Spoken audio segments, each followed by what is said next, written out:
Karl Evanzz, an African-American journalist and researcher, presents two distinctly different accounts regarding Farad's origins. The first version was published in his book, titled The Messenger, The Rise and Fall of Elijah Muhammad, where Evanzz writes that Farad immigrated to the United States via Canada in 1913 from New Zealand. His parents were Zared and Beatrice Ford, who owned the Ford Bottling Company in Honolulu, Hawaii. The other version is featured in his book, Chameleon, The True Story of W.D. Farad, where Evanzz, disguised as an unknown author under the alias Dr. A.K. Arian, personally signed the copy I purchased from him in 2017. Evanzz' latest true story is a long line of true stories about W.D. Farad. Using the alias Dr. A.K. Arian, Evanzz now says that Farad did not come to America in 1913, but now claims that Farad first came to America in 1904, aboard a Chinese ship and ended up on the shores of Port Townsend, Washington State, as 21-year-old Khan Alam. So Evanzz now gives us two versions to choose from. According to Evanzz, and without any logical explanation, Khan Alam goes through a slew of name changes, including Alam Khan, Khani Alam Khan, Zardad Khan, Wali Fred Dad, Waldad Fred, Fred the Greek, Fred the Turk, for over a period of several years, then eventually as Fred Dodd. Of all these names listed by Evanzz, Fred Dodd is the only name from the list that we can truthfully say the NOI founder probably used. According to verifiable research conducted by John Andrew Morrow, there was a person living in Oregon during the same time as Farad, who was actually named Fred Dodd. But that Fred Dodd lived his entire life in Oregon and died there as well.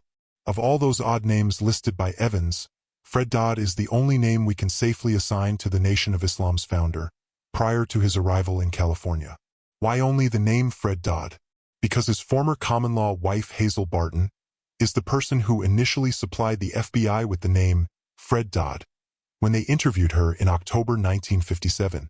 In the interview, Hazel Barton told FBI agents that she found a letter hidden in Wallace Ford's dresser drawer that was addressed to Fred Dodd of Oregon. Hazel stated that after reading the letter, she knew, without any doubt, that Fred Dodd and the man she knew as Wallace Ford were the same person. Following up on this lead, the FBI located the divorce decree between Fred Dodd and Pearl Allen of Multnomah, Oregon. Evanzz claims that the NOI founder's name in 1909 was Wali Fred Dad. The data is taken from the Oregon Declaration of Intention document for a Wali Fred Dad of 1909.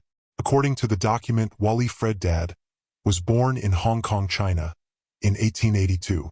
Based on this speculation and Evanzz' latest theory, Farad would have been 51 years old when he was arrested and photographed by the Detroit Police Department on May 25, 1933. Take a good look at this mugshot. This mugshot is, clearly, not that of a 51-year-old man. He reasonably looks like someone who was in his mid to late 30s. During this arrest, Farad had used Edward Donaldson's birth date of February 26, 1900, as he informed the arresting officers that he was 33 years old. On the contrary, and according to his Jasper, Texas public records, he was actually 39.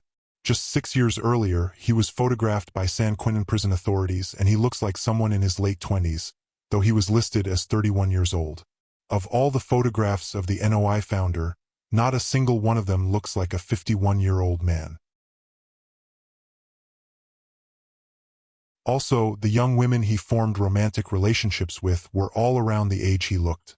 Early to mid-20s, beginning with Pearl Allen, who was only 17 when they married on April 20, 1914, though she listed her age as 18 on the marriage license. In fact, Pearl Allen had just turned 17 when they married. She was 17 and 1 month. Hazel Barton was 25, and Carmen Fervino was 22. Considering Evanz's theory, why would all these young women be attracted to a much older man, and a poor, much older man at that? Make it make sense. Excluding his Detroit arrests, every instance in his life where he listed his age on public documents were within months of his 1894 birth year found in the Jasper, Texas census report.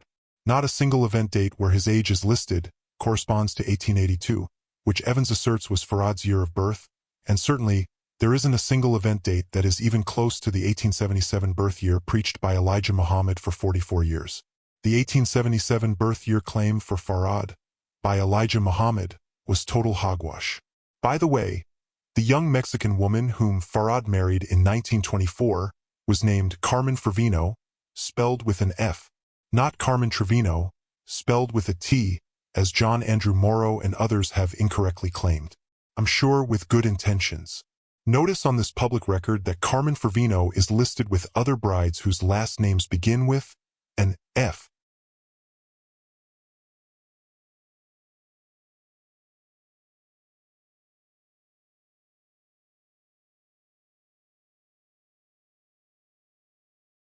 Karl Evanzz proved that Farad never attended any university in California, let alone graduated from any. When I met him, I looked at him and he, it just came to me like this, that this is the Son of Man that the Bible said, that prophesied that will come in the last days of the world, and that I couldn't get that out of me. And I shook hands with him, and I said to him, you are the one that the Bible prophesies that will come at the end of the world under the name Son of Man and under the name the second coming of Jesus. And so he looked at me a little stern, and then he smiled and he put his head down to my beside my head and whispered in my ear and said these words. He said, yes, I am the one, but who knows that? But yourself. And be quiet. His mother, he says, was a white woman, and his father was a black man. Yes, sir.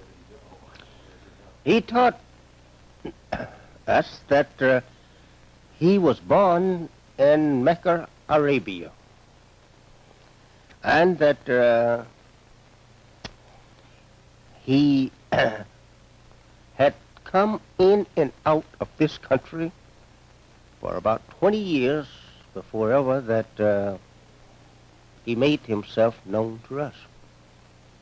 He had studied, he says, out here, or rather he had enrolled in the California University there, and he lived with a white family out there, he says, while he was going to the University of California. John Andrew Morrow presented evidence that Farad likely was not holding the Holy Quran when he posed for a glamorized portrait in Detroit, which the Nation of Islam uses as its official portrait of Farad. That said, I admire the work Evanzz has done over the years, but according to my research, his latest origin story is dead wrong. I also applaud Morrow for his work. However, I disagree with both of them on Farad's origins 100%.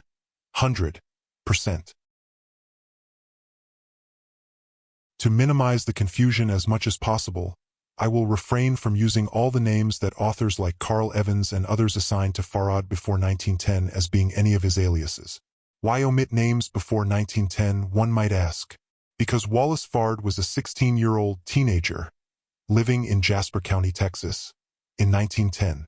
The NOI founder did not appear in Oregon as Fred Dodd until at least 1913. The evidence is an article he wrote for a local newspaper in Salem, Oregon, on April 28, 1913, where he expressed his frustration about the police harassing him for selling bananas.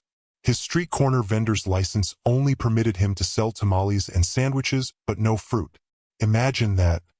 Something this insignificant made headlines in the city's newspaper.